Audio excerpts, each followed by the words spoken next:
11 tahun, seorang player game virtual Tower of Trial mengabdikan hidupnya untuk menyelesaikan game sampai akhir, hingga tiba-tiba game itu muncul ke dunia nyata. Kebinasaan umat manusia kini tergantung pada para player game. Video ini merupakan kelanjutan cerita dari part sebelumnya. Di cerita sebelumnya, Kang Jin Hyuk berhasil menyelesaikan lantai 20 dan membuat Sludge menjadi bawahannya. Setelah itu Jin Hyuk membantu Chun Yusung yang terlibat masalah serius. Jin Hyuk kemudian membuka lantai 20 untuk semua orang. Hingga kemudian Jin Hyuk bertemu dengan sosok bernama Eagle Owen yang memakai identitas dirinya sebagai player anonim. Jin Hyuk teringat dengan nama Eagle Owen. Eagle Owen, saat aku masih menjadi streamer game, dia penonton yang sering memberikan misi makanan aneh. Dia menyuruhku memakan rice ball ikan kembung dengan berbagai topping yang aneh. Juga meminum mint coklat latte lewat hidung. Tidak berlebihan jika berkata kalau rasa penasaran soal makan di dalam Tower of Trial dimulai karenanya. Tapi sekarang orang itu ada di hadapanku, bahkan sampai keluar dari tower. Eagle Owen bilang di hadapan Jin Hyuk, hanya ada satu hal yang aku inginkan. Aku mau bergabung dalam raid yang kau pimpin. Kau mau menuju lantai 23 bukan? Untuk membantu dewa-dewa Ragnarok memulihkan Yggdrasil, kau harus mendapatkan Sun Spring Water.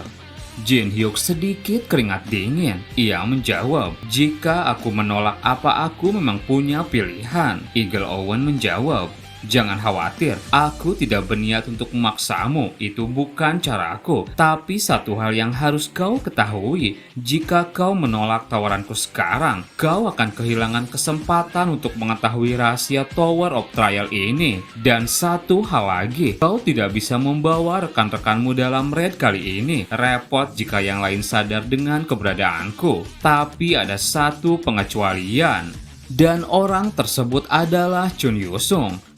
Mereka bertiga kemudian memasuki tower lantai ke-23.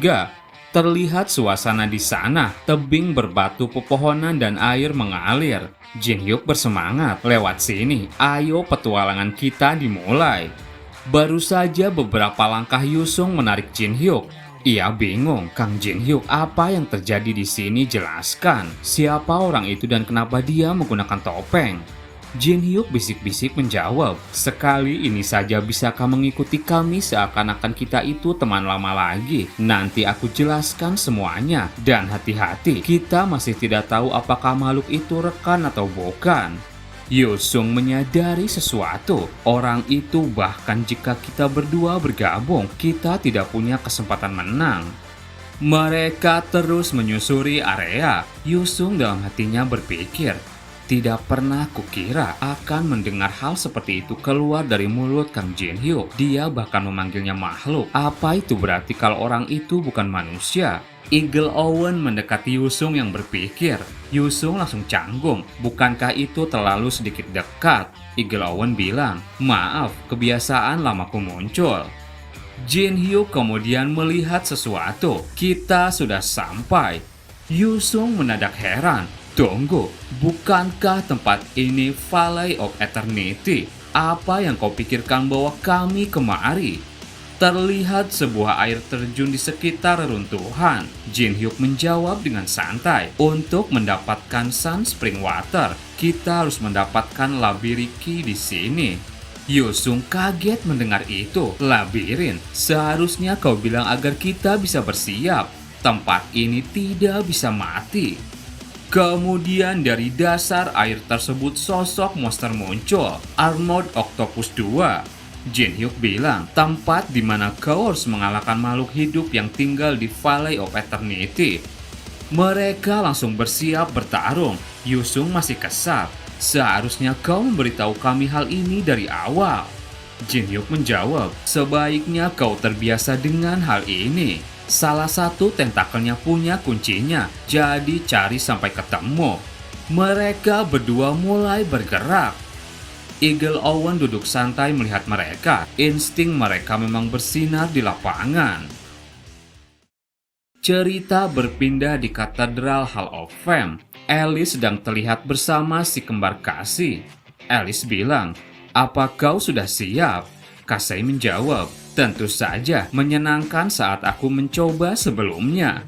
Tiba-tiba sebuah energi masuk ke dalam dirinya. Divine Possession telah dimulai. Ia bertukar jiwa dengan yang lain. Alice berkata, "Jika bukan karena permintaan kontraktorku, aku tidak mau repot-repot menghadapi jenismu." Casey dirasuki seseorang. Ia berkata, "Senang bertemu denganmu." Kemudian sosok tersebut merubah tubuhnya. Dan ternyata itu adalah Gabriel. Ia tersenyum pada Alice. "Namaku Gabriel dari Eden." Alice langsung menutup hidungnya. "Tunggu, aku tidak tahan dengan baunya. Mari bicara sambil jalan-jalan." Gabriel lalu diajak berkeliling kota. Ia terlihat sangat antusias. "Jadi ini dunia tempat manusia tinggal di luar tower. Kemanapun kamu melihat tempat ini dipenuhi dengan hasrat dan ketamakan. Ini sungguh menarik." Ia ngiler melihat makanan. "Apa itu makanan, Nona Alice?" Gabriel langsung membelinya. Belum sempat dimakan, ia ngiler melihat makanan yang lain. Apa yang di sebelah sana juga makanan. Hingga ia mencoba banyak makanan sekaligus. Gabriel terlihat gembira. "Jadi ini mint coklat yang hanya kudengar rumornya." Alice bingung sendiri. Sungguh melelahkan. Apa ini yang selalu dirasakan oleh kontraktor? Alice lalu berkata, "Nanti saja makannya. Mari bicara bisnis sekarang. Ini item yang kontraktor bahas, petunjuk mengenai Necromonicon." Gabriel langsung membacanya, tapi di sana ia bingung. Ini memang semacam informasi, tapi ini tidak cukup untuk memahami semuanya hanya dengan ini. Alice menjawab, "Entahlah, aku hanya menyampaikannya." Ia teringat dengan perkataan Jin Hyuk. Rencananya yaitu menyerahkan petunjuk sedikit demi sedikit. Dengan begitu mereka menjadi tidak sabar dan mengeluarkan lebih sebagai gantinya. Gabriel lalu bilang, "Ini merepotkan. Belum lagi perang saudara di Eden. Tuntutan akan apostoli telah meroket. Dengan informasi sekecil ini, ada batasan dalam upaya aku mencegah Nona Teresa diambil." Alice diam-diam meledek. "Itu berarti kamu harus bekerja lebih keras lagi agar aku menyerahkan petunjuk selanjutnya." Gabriel sejenak terdiam. Ia lalu berkata, "Jika seperti itu caramu bermain, maka aku tidak punya pilihan lain. Nona Alice, kau menyukai Kang Jin Hyuk bukan?" Alice langsung salah tingkah. Kenapa tiba-tiba mengatakan hal itu? Gabriel meledek balik. "Siapapun bisa tahu dari cara ekspresimu berubah. Setiap kamu menyebutkan nama kontraktor, itu sudah menunjukkan semuanya. Percaya atau tidak, aku terkenal di Eden sebagai macombla. Kalau begitu bagaimana jika seperti ini? Kamu akan terus mencari petunjuk tentang Necromonicon dari Kang Jin Hyuk." Sebagai balasannya, Gabriel mengeluarkan sesuatu. "Aku akan memberikan Apple of Eternal Vow ini kepadamu. Jika dua orang berbagi apel ini, mereka akan terikat dalam cinta abadi. Ini absolute judgment yang bahkan tidak bisa dipisahkan oleh sistem." Gabriel tersenyum. "Bagaimana menurutmu? Bukankah ini layak demi cinta?" Alice mukanya memerah. Ia menjawab, "Kamu jujur saja denganku. Sebenarnya kamu bukan malaikat, bukan?" Berpindah ke situasi Jin Hyuk. Malam harinya mereka memasak tentakel dari monster yang mereka kalahkan, mengaktifkan Otherworldly Restaurant. Jin Hyuk bilang, "Apa kalian tahu? Armored Octopus adalah makanan lezat di dalam Tower of Trial, hanya saja susah untuk menangkapnya. Makanan itu dijadikan takoyaki." Mereka mulai menyantapnya. Jin Hyuk bilang, "Sekarang setelah kita di sini, kita tidak bisa keluar sampai labirinnya selesai. Suka atau tidak, sekarang kita ada di situasi yang sama. Wajar jika kita sedikit mengetahui satu sama lain. Beritahu aku soal dirimu. Apa sebenarnya administrator itu?" Yosung kaget mendengarnya. Administrator? Apa jangan-jangan? Eagle Owen lalu berkata, "Kita sudah sampai sejauh ini, jadi kurasa tidak ada salahnya memberitahumu soal itu. Dari sudut pandangmu soal kami mungkin sedikit samar. Administrator adalah nama yang diberikan kepada makhluk yang menciptakan Tower of Trial ini." Ia kemudian memperlihatkan sesuatu. Untuk menjalankan Tower of Trial, kami menciptakan dan menerapkan hal yang disebut sistem. Anggap saja semacam sistem operasi yang didesain untuk mengatur dunia yang luas ini dengan efisien. Yusung dalam hatinya bilang, dia benar-benar salah satu administrator. Itulah alasan kenapa Kang Jin Hyuk sangat tegang. Jin Hyuk bertanya lagi, "Aku bisa mengerti sampai sejauh itu. Lalu kenapa kau mencari kami? Itulah yang ingin aku tanyakan." Eagle Owen lalu menjawab, "Seperti yang kau tahu, makhluk kuno di lantai 50 mulai bergerak sembari menghancurkan batasan yang diterapkan oleh sistem. Makhluk yang tidak bisa kita pahami telah muncul. Makhluk yang bisa mengacaukan aturan di dalam Tower of Trial sesukanya. Kami menyebutnya Dead One. Saat ini kami para administrator diburu oleh Dead One tanpa tahu apa alasannya, karena tidak bisa melawan dengan benar. Satu demi satu perlahan ia berhasil menghabisi 3 administrator." Eagle Owen kemudian menunjuk ke arah Jin Hyuk. "Jika ini terus berlanjut, mustahil untuk mendaki tower dengan normal. Jadi aku datang untuk memastikan satu hal. Apakah kau sungguh memiliki potensi untuk terus mendaki tower ini sampai akhir, Kang Jin Hyuk? Bahkan dengan campur tangan Dead One?" Jin Hyuk semakin tegang mendengar itu. Berpindah ke situasi di dalam tower di lantai lain. Nyarlat Hotep terlihat sedang menunggu seseorang. Tak lama salah satu administrator tingkat menengah bernama Seri datang menghadapnya. "Tuan Nyarlat Hotep, Anda sudah menemukannya. Suatu penghormatan bagi pelayan rendah ini untuk menemui langsung sosok makhluk kuno." Nyarlat Hotep berkata, "Apa kabarmu? Baik-baik saja, Seri. Kau masih sangat kecil." Seri tunduk di hadapannya. Dalam hatinya ia heran kenapa makhluk kuno datang menemuiku dan terlebih lagi melewati Hastings. Nyarlat Hotep tersenyum. "Abaikan saja basa-basinya, aku akan langsung ke intinya. Ibu bilang untuk mempersiapkan apokalipsi." Seri langsung terkejut mendengar itu. Dalam hatinya ia panik. Jika itu apokalipsi, maka berarti reruntuhan sebuah lantai. Kenapa sudah secepat ini? Nyarlat Hotep bilang, "Santai saja, aku tidak menyuruhmu melakukannya sekarang. Aku hanya menyuruhmu untuk bersiap." Mereka kemudian masuk ke sebuah ruangan. "Lalu apa yang harus saya lakukan, Tuan?" Nyarlat Hotep menjawab, "Kau harus terus mengawasi penghalangnya. Kudengar untuk membangun kembali faksi Ragnarok. Seorang player pergi ke labirin lantai 23 untuk mendapatkan Sunspring Water. Pergi dan pastikan bahwa dia tidak mendapatkan apa yang dia inginkan." Seri masih bingung, tapi jika seorang manajer langsung memberikan pengaruh pada player, denda dari sistem akan besar. Nyarlat Hotep menyela, "Aku tahu, merepotkan jika mengotorkan tanganmu secara langsung. Jadi kenapa tidak memanfaatkan bos dari labirin itu?" Seri langsung teringat seseorang, hero mid-grade flying general. Seri langsung bergegas pergi. "Saya tidak akan mengecewakan Anda." Nyarlat Hotep bingung sendiri. Kenapa aku jadi pusing sendiri? Kurasa memang tidak ada yang seperti Hastings. Cerita berpindah ke situasi Jin Hyuk. Mereka kembali melakukan perjalanan. Sejenak Jin Hyuk teringat perkataan Eagle Owen.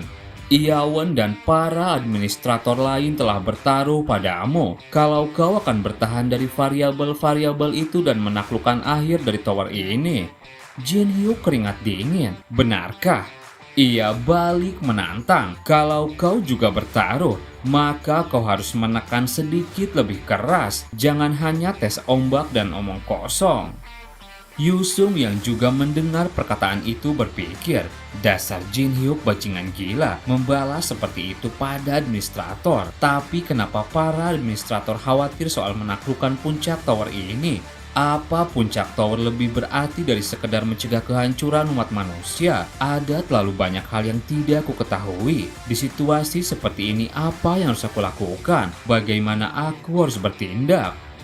Hingga mereka bertiga menemukan sebuah patung penjaga. Jin Hyuk bilang, itu pintu masuk ke labirin. Begitu kita melewati lembah ini, kita akan mencapai Lesser Overlord Star, aula utama dari labirin. Itulah tempat tujuan kita. Sun Spring Water berada di sana. Yusung lagi-lagi bingung. Tunggu, jangan-jangan. Jin Hyuk berkata, benar, tapi itu hanya guardian labirin biasa. Kemudian patung di hadapannya bernama Trial Takara Regulus seketika langsung bereaksi. Labirin Guardian Regulus mengenali para penantang, jumlah penyusup 3. Kemudian Regulus bisa membagi tubuhnya. Regulus membagi tubuhnya sebanyak jumlah penantang yang ada. Regulus menjadi 3. Yusung mulai panik. Sialan, jika itu Regulus yang aku tahu, dia salah satu yang sulit dihadapi. Kemudian Yusung bingung melihat ketenangan Jin Hyuk dan Eagle Owen. Mereka berdua terlihat cukup santai. Ia kesal sendiri, maka aku juga akan mengalahkannya dengan mudah. Akan kupastikan itu terjadi dengan cara apapun.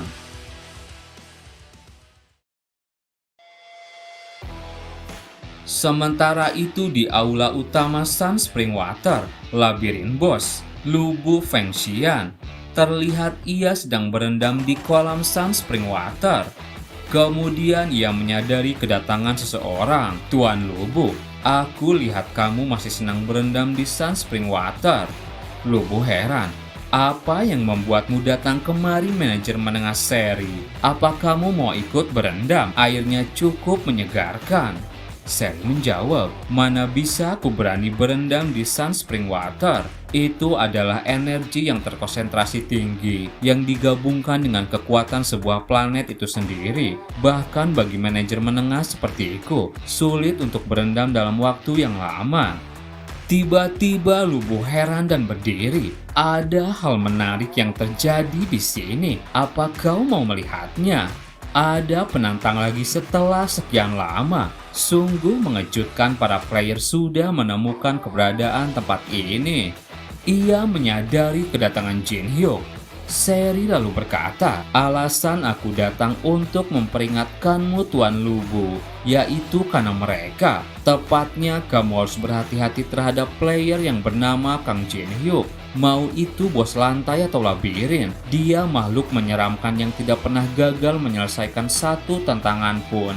Sampai sejauh ini, Lubu melihat pertarungan Jin Hyuk. Ia tersenyum, penantang yang cukup serius. Sampai manajer dari tower memberikan peringatan langsung pada aku. Kuharap dia cukup kuat untuk membuat gigiku berbunyi.